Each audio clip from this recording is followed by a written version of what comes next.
Hi everyone, my name is Daniel from Dansoft Gamers. I know it has been a long while since we last made a video, but yeah, I'm back. Please forgive me.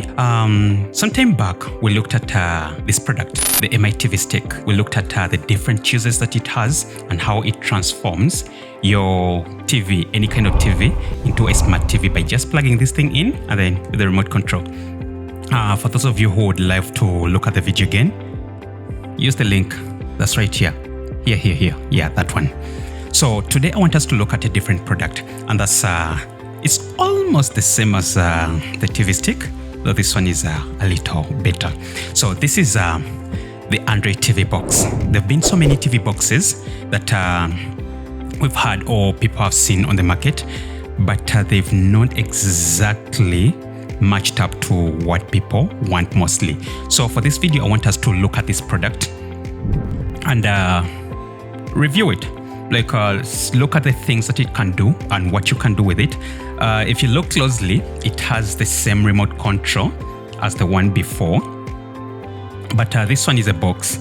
And also, one thing that I've noticed, this one was supported up to 1080 video resolution, and yet this one goes up to 4K. So yes, without wasting any time, I would want us to go through the video and see if this product is really better than the other one by far.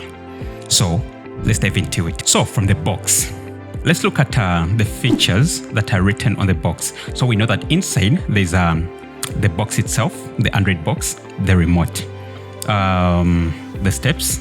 They say attach the box to the TV, connect to internet, start streaming. Then just the name. And then these, I think, are the cables that are included. So there's the power adapter, the remote control, and then the HD TV cable. That should be the HDMI. From the back, we obviously see the TV, just like this one. So there's the TV, the box, and then the remote control. They say it has miracles. Okay, let's go through these features that have been written here. I hope you can see them from my camera. It says it has a CPU. It's the ARM Cortex, that's a quad-core processor. And then the GPU, that's the graphics. It uses the Mali G31. That means that it can play some of your title games, the ones that you might want to play, let's say if you are a gamer. So games like Need for Speed, Asphalt, you could easily play them on this device, unlike this one. So let's see, the RAM, it has 2 GB of DDR3.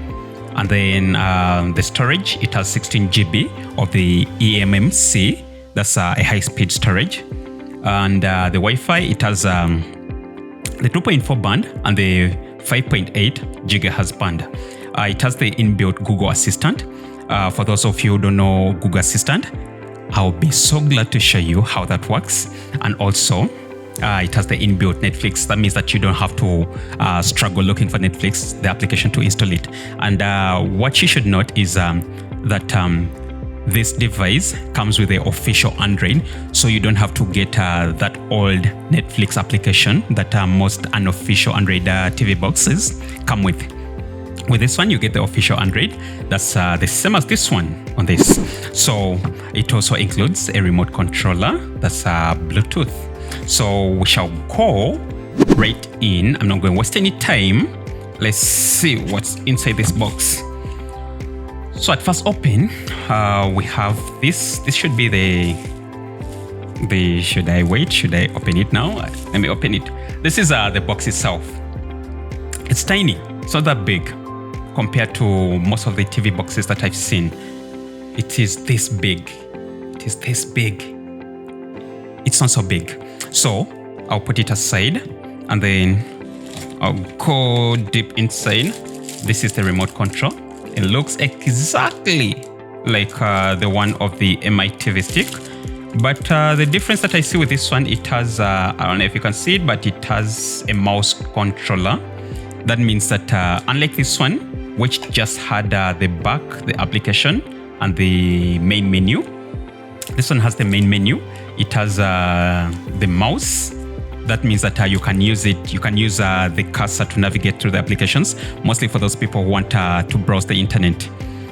because you're unable to do it with the other one. And then the back button.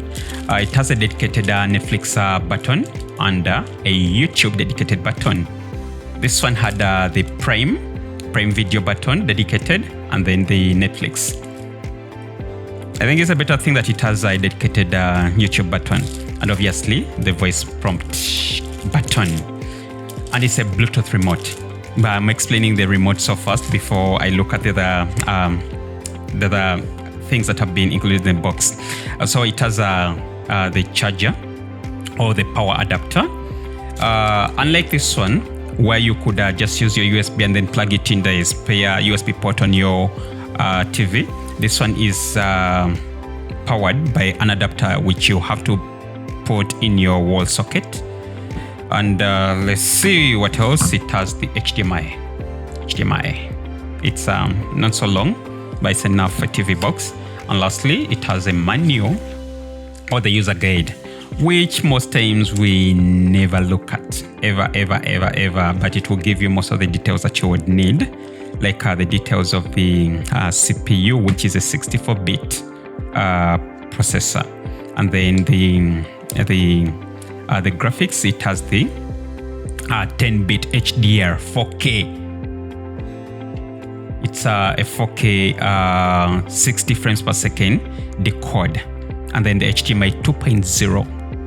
Yes, HDMI 2.0 at 60 frames per second output, which is a good thing. Oh, and one other thing that I noticed about this one, which is not so much on most TV boxes, is this port. It has the Ethernet port, which I'll look into that later. I've just seen it here, and I felt like I should go ahead and talk about it. And that's all from the box. So what we get are the HDMI, the power adapter, the TV box itself, the remote control, and the user manual. This is all that you get when you open the box. So we're not going to waste any time. I'm going to just look at the box itself, and then we do a connection, if you guys will allow me. So I'll put everything aside, and I'll just remain with the remote and just the remote and the box. So let's look at the remote first. The remote has, it's so summarized, just like the one for the MI TV stick. It only has the power button, the mic button. So the point of this one is when you press it, it has a mic up here. So you just press it, and then you would use the voice commands. For example, I could say, play me a particular song. So I would hold down the button and say, play me a particular song from YouTube. And then it will receive the voice prompt. It works the same way as Google Assistant works on your Android phone, or Siri works on your iPhone. And the best bit about it is that the remote is Bluetooth enabled. That means that you don't have to point it to the box, but you can use it from wherever you are, as long as you're within the Bluetooth range, which is a very good thing, because we've seen how much a hectic it is having to point the remote straight to the receiver of the TV or the device that you're using. So having a Bluetooth remote, this thing has spoiled me a bit, because you just be maybe in the bedroom or the bathroom, and then you just use the remote to play your favorite song. So yeah, I love the fact that it has that there. Then it has the navigations. These are automatic, the left, the right, the up and down, and then the accept button in the middle, or the OK button. So this is the home button, which takes you back to the home screen. And then when you press the mouse button, this enables a cursor into your screen. That way you can easily navigate to those places that are seeming difficult to navigate with the D-pad. So we have the back button, and then the dedicated 2 buttons, that's for Netflix, and then the YouTube, and then the volume up and down.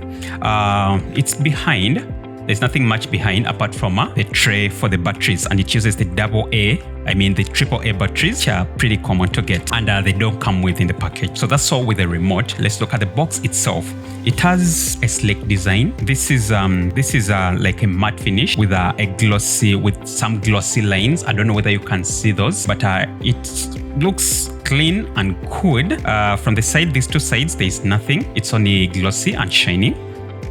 and it doesn't carry much of the fingerprints. The top, no fingerprints at all. It doesn't leave any prints, which is a good thing. The sides are a bit glossy, but yeah, it carries a few fingerprints, but not as much. So the lower part has 2 USB ports.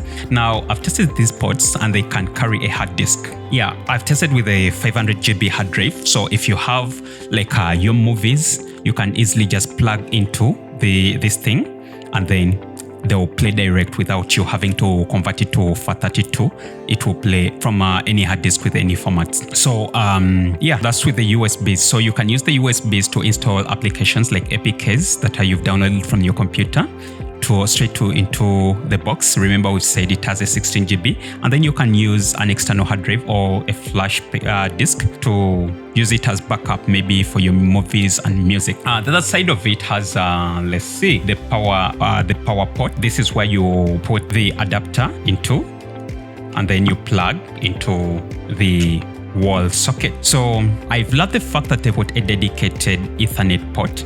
So because Wi-Fi most times is unstable, and then with a dedicated RJ port, this would give you stable internet connection, mostly for these people who are going to use this box to play games, mostly the online games. I'll try and test it with maybe Call of Duty, because since it's Bluetooth enabled, that means that you can easily connect a wireless controller like a PS4 controller, a PS5 controller, and enjoy your game straight from this box, little as it is.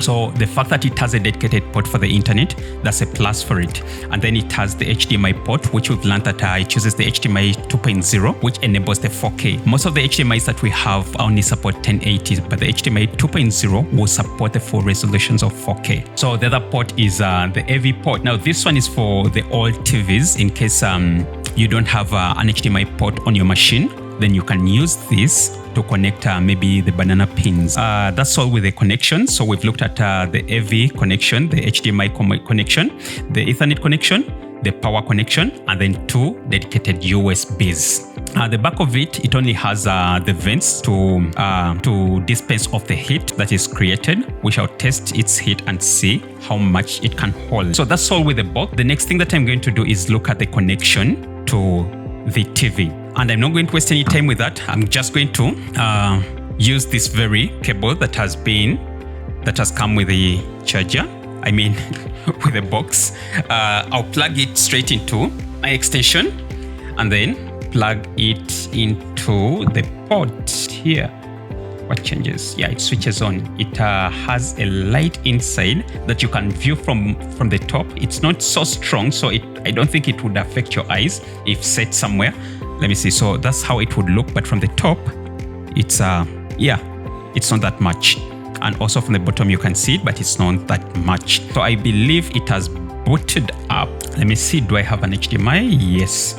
So I'll get my HDMI, which is 4K enabled. This is HDMI 2.0. So it has the 4K support. It's the one that I will use in my HDMI port. And then let me switch to the connections on my screen. Okay, it is booting up as you. Meanwhile, let me get some batteries from my SC remote. I didn't plan this, so I didn't have any batteries lying around. So I'll just use the ones from my SC remote straight into this. So the TV box takes about 15 to 20 seconds to boot up, and it comes with a few basic applications. It doesn't. Okay, for the first time, the remote, the box had to beep to show that it received the connection of the remote, which is a good thing. And let me see. So we have the menu is so plain. So all they give you, all that comes with is probably because internet is not yet connected. So let's connect it to the internet and see how it is going to perform. So the internet has connected. So let's go back to the menu. And then I'll try, yeah, so it's going to ask me to set up the Google Play, which I've not yet set up. But well, I'll do that. Okay, sign in with the Google Play. I love the fact that you don't have to point this thing straight to the box, but then you can just use it wherever it's facing. Like, you don't have to all the time have to, like those infrared remotes where you have to point to the thing itself. This you can even press it when you're looking to the side, and it's going to receive the connection. It's going to just work well. So I'm going to pause the video, and the rest of the video would be from my TV.